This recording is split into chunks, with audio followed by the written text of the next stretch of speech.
먼저 오늘 본문 말씀부터 소개하겠습니다. 신약성경 사도행전 27장 9절 이하입니다. 신약성경 27장 9절 이하 32절까지 제가 읽겠습니다. 여러 날이 걸려 금식하는 절기가 이미 지났으므로 항해하기가 위태한지라 바울이 그들을 권하여 말하되, 여러분이여, 내가 보니 이번 항해가 하물과 배만 아니라 우리 생명에도 타격과 많은 손해를 끼치리라 하되, 백부장이 선장과 선주의 말을 바울의 말보다 더 믿더라. 그 항구가 겨울을 지내기가 불편하므로 거기서 떠나 아무쪼록 베닉스에 가서 겨울을 지내자 하는 자가 더 많으니, 베닉스는 그레데 항구라. 한쪽은 서남을, 한쪽은 서북을 향하였더라. 남풍이 순하게 불매 그들이 뜻을 이루는 줄 알고 닻을 감아 그레데 해변을 끼고 항해하더니, 얼마 안 되어 섬 가운데로부터 유라굴로라는 광풍이 크게 일어나니 배가 밀려 바람을 맞추어 갈 수가 없어 가는 대로 두고 쫓겨가다가 가우다라는 작은 섬 아래로 지나 간신히 거루를 잡아 끌어올리고 줄을 가지고 선체를 둘러 감고 스르디스에 걸릴까 두려워하여 연장을 내리고 그냥 쫓겨가더니, 우리가 풍랑으로 심히 애쓰다가 이튿날 사공들이 짐을 바다에 풀어버리고 사흘째 되는 날에 배의 기구를 그들의 손으로 내버리니라. 여러 날 동안 해도 별도 보이지 아니하고 큰 풍랑이 그대로 있음에 구원의 여망마저 없어졌더라. 여러 사람이 오래 먹지 못하였음에 바울이 가운데 서서 말하되, 여러분이여, 내 말을 듣고 그레데에서 떠나지 아니하여 이 타격과 손상을 면하였더라면 좋을 뻔하였느니라. 내가 너희를 권하노니 이제는 안심하라.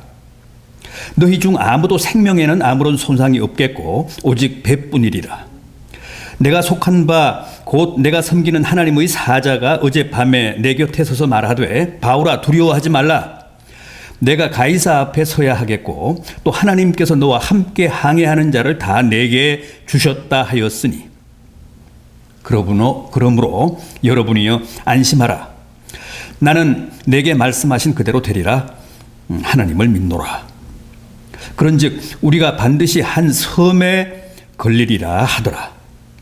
14흘째 되는 날 밤에 우리가 아드리아 바다에서 이리저리 쫓겨가다가 자정쯤 되어 사공들이 어느 육지에 가까워지는 줄을 짐작하고 물을 재어보니 20길이 되고 조금 가다가 다시 재니 15길이라. 암초에 걸릴까 하여 곧물로 단 4설 내리고 날이 새기를 고대하니라. 사공들이 도망하고자 하여 이 물에서 닻을 내리는 채 하고 거룻배를 바다에 내려놓거늘 바울이 백부장과 군인들에게 이르되, 이 사람들이 배에 있지 아니하면 너희가 구원을 얻지 못하리라 하니, 이에 군인들이 거룻줄을 끊어 떼어버리니라. 아멘. 벌써 4주차 이렇게 가정에서 주일 예배를 드리고 있습니다. 지난 한 주도 별 탈 없이 지내셨는지요? 그래도 다행히 다음 주일부터는 교회에서 주일 예배를 드릴 수 있게 됐습니다. 사실은 오늘도 가능했는데 지난 금요일 오후 늦게 이 완화 조치가 발표가 됐기 때문에 우리는 그냥 오늘까지는 예정대로 가고 다음 주일부터 교회에서 주일 예배를 드리도록 하겠습니다. 여전히 많은 분들이 불안해하고 우리 역시도 여러 가지로 조심스러운 게 사실이지만, 집회 인원 50명을 넘지 않은 범위 내에서 정부와 교계가 협의해서 내린 조치인 만큼 다음 주일부터는 모두 교회에 나오셔서 함께 주일 예배를 드릴 수 있도록 협조해 주시기 바랍니다. 자, 그럼 이제 오늘 말씀을 보겠습니다. 잘 아시는 대로 바울은 디아스포라죠. 정통 유대인이지만 이스라엘 본토에서 나고 자라고 교육을 받은 사람이 아니라 헬라 문화권인 소아시아, 지금의 터키 남동쪽인 길리기아 지방, 다소라는 곳에서 태어났고 또 성장을 한, 또 거기서 교육을 받은 유대인이었습니다. 그래서 그는 유대인들의 언어인 히브리어뿐 아니라 헬라어도 모국어처럼 사용할 수 있었습니다. 그랬기 때문에 자기에게 익숙한 문화권인 소아시아 지방을 무려 3차례나 순회하며 복음을 전했고, 또 그곳에 여러 교회를 세웠습니다. 그런 그가 기독교를 전파한다는 이유로 예루살렘에서 전격 체포가 되는데, 그러나 예루살렘에서 로마 총독에게 재판을 받지 않고 로마로 가서 황제에게 직접 재판을 받겠다며 항소권을 행사합니다. 바울은 로마 시민권자였기 때문에 그런 권리가 보장되어 있었습니다. 오늘 본문은 그렇게 해서 지금 황제에게 재판을 받기 위해 바울이 로마로 호송이 되고 있는 대목입니다. 그렇다면 바울은 당시 왜 굳이 그렇게 황제에게 재판을 받겠다고 했을까요? 어떤 식으로든 로마의 심장부까지 들어가서 복음을 전하고 싶었기 때문입니다. 이때가 주후 59년 초겨울이었습니다. 당시 바울이 탄 배는 이집트 국적의 알렉산드리아호였습니다. 알렉산드리아호는 타이타닉 같은 크루즈선, 유람선이 아니고 이집트에서 생산된 밀보리 같은 곡물을 로마까지 수송하던 상선이었습니다. 무역선이었습니다. 그런데 호송관인 백부장이 그 배편을 이용해서 바울을 로마까지 데려가기로 한 것입니다. 이 27장 37절을 보면 당시 그 배에는 모두 276명이 타고 있었습니다. 선주와 선장, 선원, 군인, 또 상인들. 물론 그들은 다 자유인이었고 오직 한 사람 바울만 쇠사슬에 묶인 죄수였습니다. 그러니 그 배에 탄 다른 사람들이 바울을 어떻게 받겠습니까? 이제 로마로 끌려가면 굶주린 사자들의 밥이 되거나 아니면 글래디에이터, 검투사가 되어 귀족들을 즐겁게 하다가 결국은 비참하게 죽겠구나 그러면서 다들 측은하게 바라봤지 않겠습니까? 그런데 그 알렉산드리아호가 지중해 연안에 있는 그레데, 지금의 크레타 섬에 있는 미항 칼루스 리메나스에 정박을 했을 때 바울이 뜬금없이 호송관인 백부장과 선장에게 이런 말을 합니다. 본문 10절입니다. 여러분이여, 내가 보니 이번 항해가 하물과 배만 아니라 우리 생명에도 타격과 많은 손해를 끼치리라. 그러면서 항해를 계속하지 말고 여기서 겨울을 나자고 합니다. 아니, 바닷길의 전문가들인 선장, 선주, 선원들이 있는데 뱃사람도 아니고 또 사실은 그 배에서 가장 천한 죄수 주제에 여기서 겨울을 나자 그냥 가다가는 배에 실은 곡물과 배뿐 아니라 자칫 이 배에 탄 사람들마저도 위태로울 것이라고 했으니까 얼마나 황당하고 어처구니가 없었겠습니까?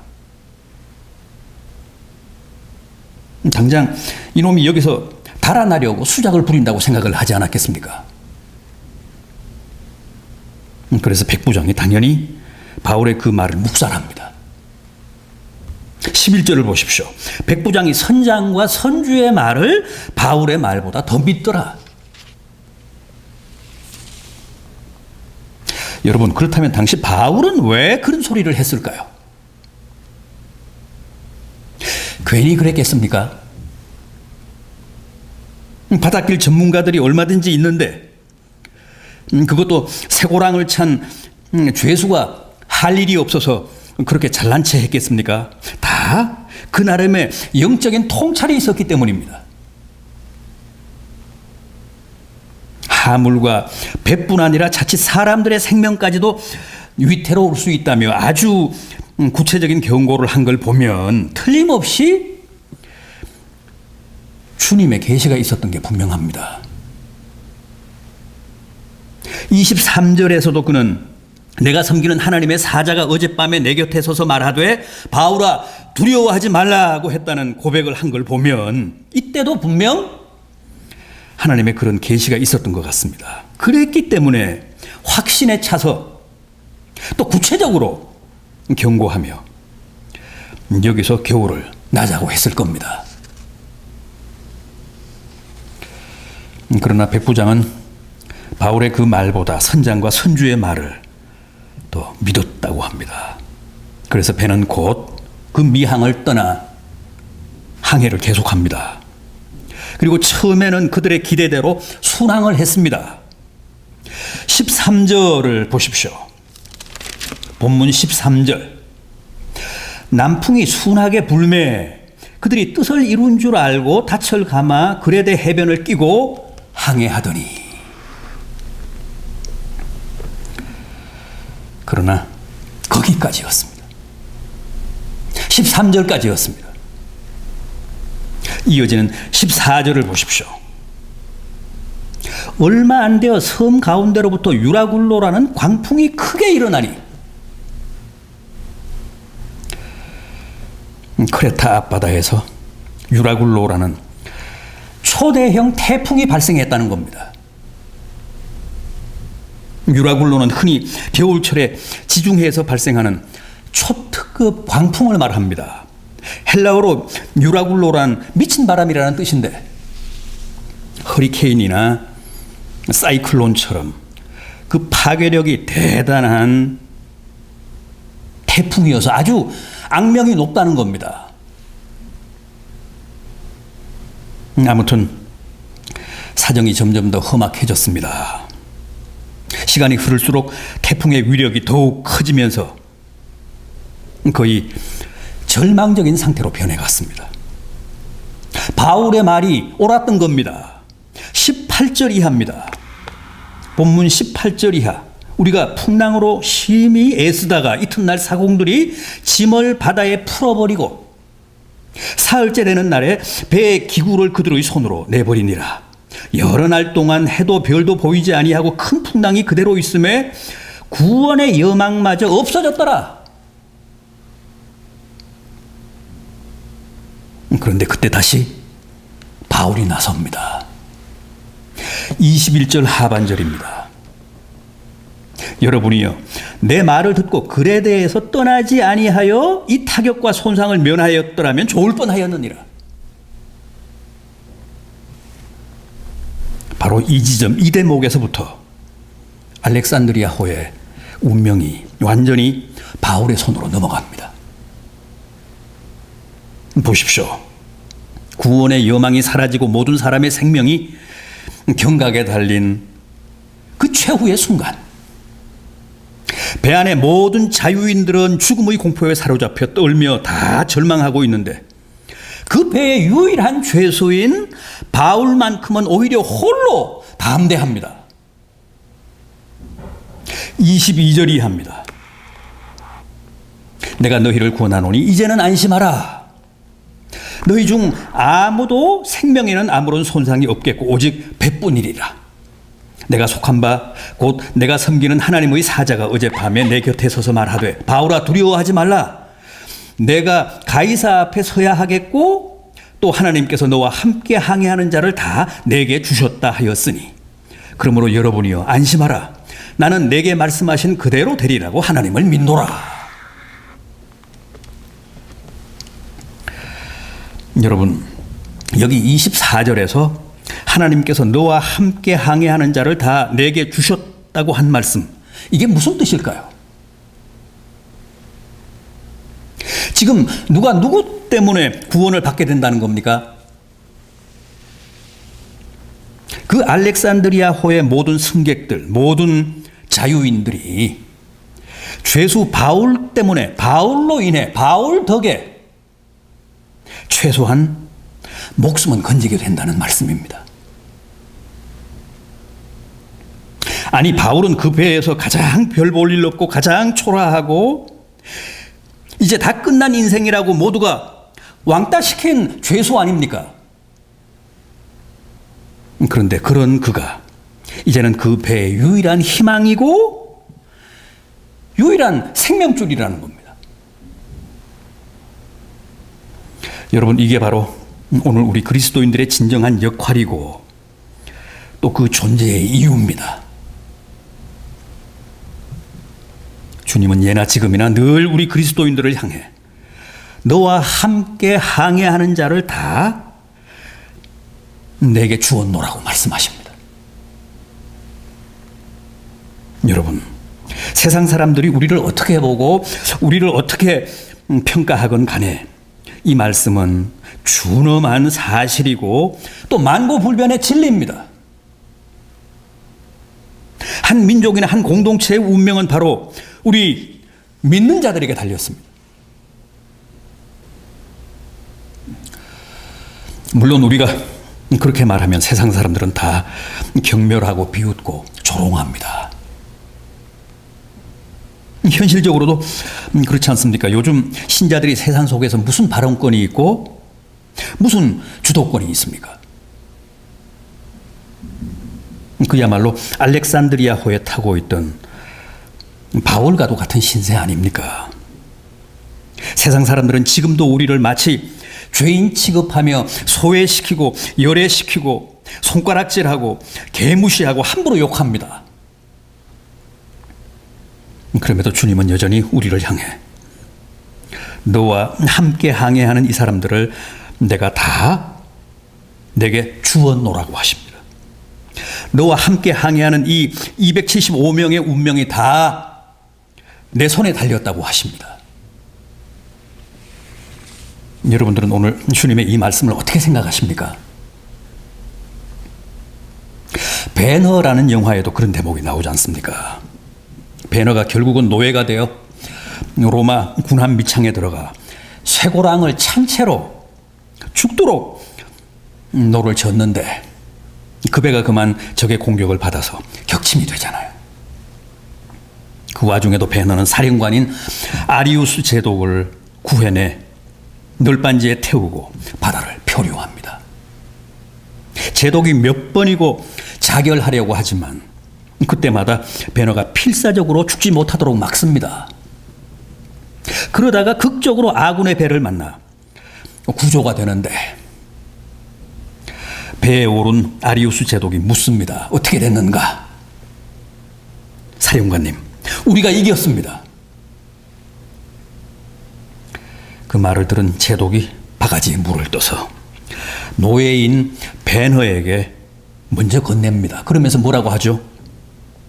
저는 그 명대사를 잊지 못합니다. 너가 믿는 하나님이 너를 구하기 위해 우리 로마 군대에 승리를 허락하셨구나. 그러면서 자기의 반지를 뽑아 배너에게 주면서 배너를 자신의 양아들로 삼지 않습니까? 여러분, 어느 시대나 그 시대 그리스도인들에게 바로 그 당대의 운명이 달렸습니다.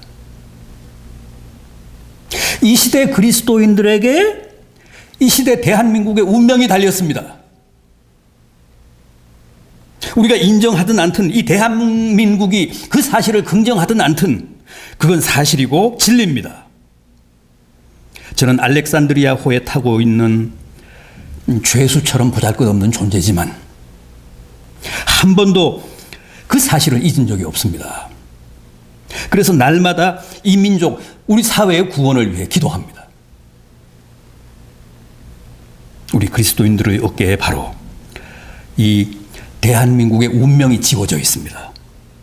주님이 역사의 주인이신 한 그건 반드시 그렇습니다.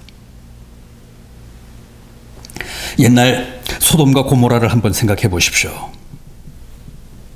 당시 정치인들은 당연히 자신들의 정치의 그 성의 운명에 달렸다고 생각했겠죠. 군인들은 자기들의 손에 그 성의 안보가 달렸다고 믿었을 겁니다. 경제인들은 자신들의 비즈니스에 그 성의 부와 풍요가 달렸다고 생각을 했을 겁니다.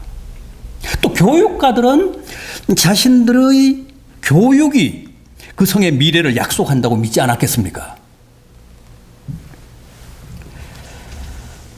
그러나 그것은 다 착각이었습니다. 그 성의 운명은 놀랍게도 의인들에게 달려 있었습니다. 정치인도 군인도 경제인도 아닌 의인에게 그 생사가 달렸음에도 그 성에는 최소한의 마지노선인 10명의 의인이 없어 결국은 멸망했다는 겁니다. 제대로 하나님을 믿는 신자가 10명도 없어서 결국은 유황불 세례를 피하지 못하고 지금의 사해가 됐는데, 중요한 것은 당시 그 소돔과 고모라 시민 누구도 자신들의 그 멸망의 비밀을 모른 채 죽었다는 거예요. 의인 10명이 없어 그렇게 참혹한 멸망을 당했다는 사실을 누구 하나 깨닫지 못한 채 다 유황불 세례를 받았다는 겁니다. 옛 소돔과 고모라 얘기는 아무리 정치인들이 목청을 높이며 잘난 체 해도, 아무리 군대가 막강해도, 아무리 문화가 현란해도 최소한이나마 그 사회가 필요로 하는 의인이 없으면 결국 그 공동체, 그 나라는 반드시 망한다는 사실을 역설하고 있습니다. 알렉산드리아호도 보십시오. 그 배에 비록 쇠고랑을 찼을 망정 한 사람의 의인 바울이 있었기 때문에 하나님이 그를 보시고 그 배에 탄 다른 사람들까지도 구원해 주시겠다고 말씀하셨던 겁니다. 배너를 위해 로마 군대의 승리를 안겨주셨던 것처럼.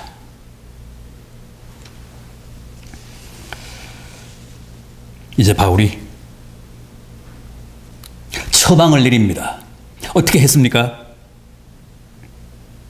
31절을 보십시오. 오늘 본문 말씀 가운데서 가장 중요한 대목입니다. 바울이 백부장과 군인들에게 이르되 이 사람들이 배에 있지 아니하면 너희가 구원을 얻지 못하리라. 누구도 배에 있지 않으면 구원을 얻을 수 없다며 절대 배를 떠나지 말라고 당부합니다.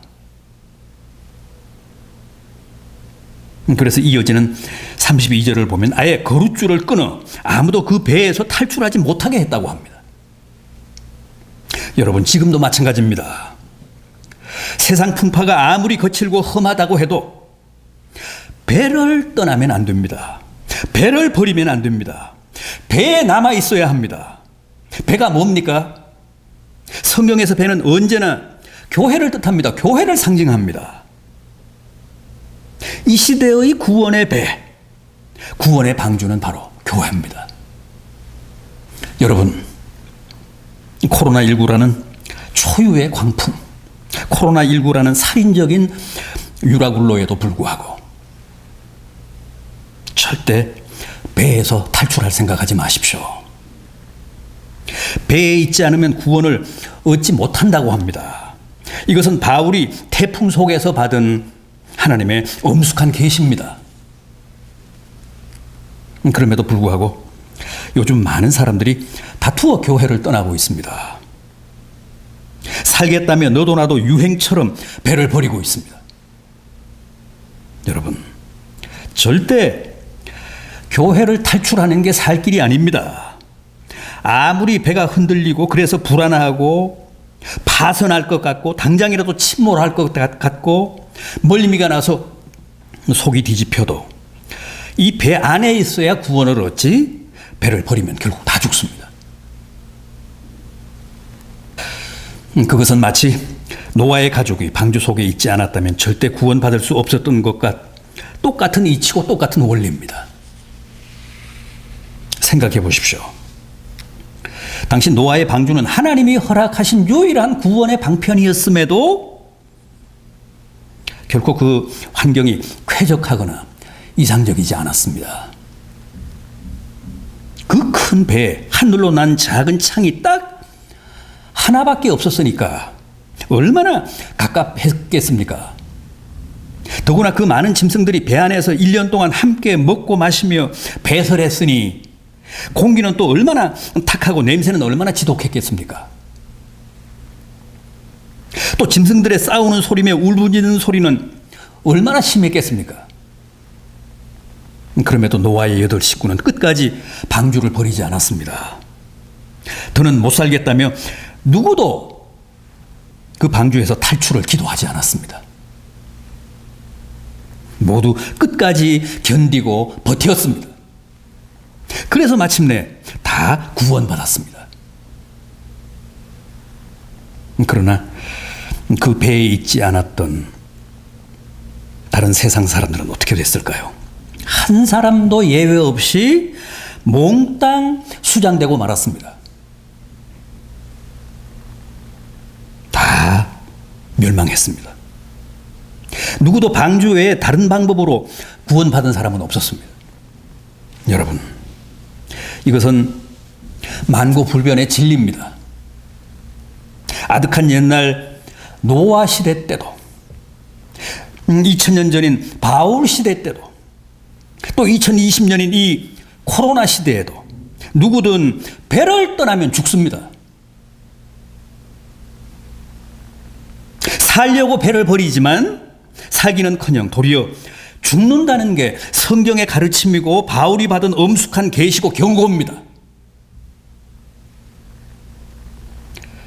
비록 지금 코로나라는 광풍을 만나 벌써 여러 달 칠흑 같은 어두움 속을 표류하고 있지만 또 많은 사람들이 구원의 여망을 잃고 좌절하며 절망하며 이러다가 배가 자초해 완전히 파선하는 게 아닌가 하여 다투어 배에서 탈출하고 있지만 그것은 절대 내가 사는 길이 아닙니다. 끝까지 배에 있어야 삽니다. 그게 바로 바울 사도가 어젯밤에 하나님의 사자가 내게 주셨다는 하나님의 계시입니다. 부디 오늘 이 말씀이 이 어두운 코로나 시대에 우리에게 주신 하나님의 희망의 메시지가 되고 구원의 복된 계시가 되기를 진심으로 기원합니다. 기도하시겠습니다. 주님, 저희들 지금 가공할 유라굴로를 만났습니다. 2020년의 항해를 막 시작했던 지난 2월부터 코로나19라는 초대형 광풍을 만나 벌써 봄이 지나고 여름이 지나고 가을이 되도록 수개월째 해도 달도 별도 안 보이는 성난 바다 한가운데서 사투를 벌이며 이제는 다들 많이 지쳤습니다. 도처에서 비명을 지르며 좌절하며 절망하고 있습니다. 부디 저희로 하여금 바울처럼 두려워 말라, 이 시대의 모든 사람을 내가 너희에게 주었노라 하는 주님의 음성을 듣게 하시고 또 배에 있지 아니하면 누구도 구원을 얻지 못하리라는 계시의 말씀도 듣게 해 주시옵소서. 그래서 저희 가운데는 누구도 배를 버리는 자가 없게 하시고 오히려 노아의 방주와 바울의 알렉산드리아호를 생각하며 더욱 교회를 고집하며 사는 성도들 되게 해 주시옵소서. 그래서 방주를 통해 구원받은 노아의 가족처럼 유라굴로 가운데서도 구원받은 276명의 알렉산드리아호 승선자들처럼 저희도 다 교회를 통해 구원받는 큰 은혜를 누리게 해 주시옵소서. 오늘도 이렇게 주일 가정 예배를 드리며 감사의 예물을 바쳤습니다. 흠양해 주시옵소서. 11조와 감사 헌금, 주일 헌금, 구제 헌금, 선교 헌금, 비전 월정 헌금, 차량 헌금 등에 참여한 모든 손길들을 복되게 하사 안전하게 하시고 건강하게 하시고 코로나19로부터 지켜주시옵소서. 조심한다고 하지만 언제 어디서 누구를 만나고 어떤 사람과 접촉할지 모르는 상황에서 모쪼록 성령께서 저희들의 동선을 통제하사 모든 위험을 피하게 해 주시옵소서. 환자들이 있습니다. 주님의 뜨거운 손으로 안수해 주시옵소서. 고향의 부모님, 일교차가 크게 벌어지기 시작한 이 환절기에 더욱 출입을 붙들어 주시고 지병과 노환을 관리하사 그 여생이 주 안에서 복되고 품위 있게 하시옵소서.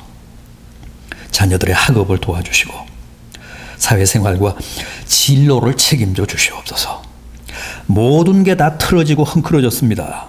그러나 포기하거나 좌절하는 일이 없도록 주님이 지켜주시고 오직 주님을 바라보며 기도하며 더욱 담대하게 정진할 수 있도록 격려해 주시옵소서. 길을 열어주시고 희망을 보게 해 주시옵소서. 가장들을 도우사 흔들림이 없게 하시고 건강하게 하시고 늘 믿음으로 살게 해 주시옵소서. 주부들 기도를 쉬는 일이 없게 하시옵소서. 또 가족들 이웃들을 더 많이 용납하며 살도록 사랑의 은사로 충만케 해 주시옵소서. 요즘 전 국민이 아우성입니다. 특히 자영업자들, 소상공인들의 비명이 하늘을 찌르고 있습니다. 불쌍히 여기사 하루도 버티기가 쉽지 않은 그들에게 꼭 필요한 현실적인 도움을 허락해 주시옵소서. 주의 가정들의 일용할 양식을 보장해 주시고 모든 필요를 주님이 친히 공급해 주셔서 모쪼록 자족하며 늘 감사하는 가정들 되게 해 주시옵소서. 주님, 이제 다음 주일부터 저희들 교회로 복귀해서 교회에서 주일 예배를 드립니다. 담대하게 하시고 안전하게 하시고 감사하게 하사 교회 현장 예배가 이웃들에게 누가 되지 않고 주님께 영광이 되며 저희들에게는 큰 축복이 되게 해 주시옵소서. 주님, 오늘도 아픔과 상처와 고통 많은 이 땅에 주님의 따뜻한 사랑과 위로와 희망의 빛을 허락해 주시옵소서. 예수 그리스도의 이름으로 간절히 기도하옵나이다.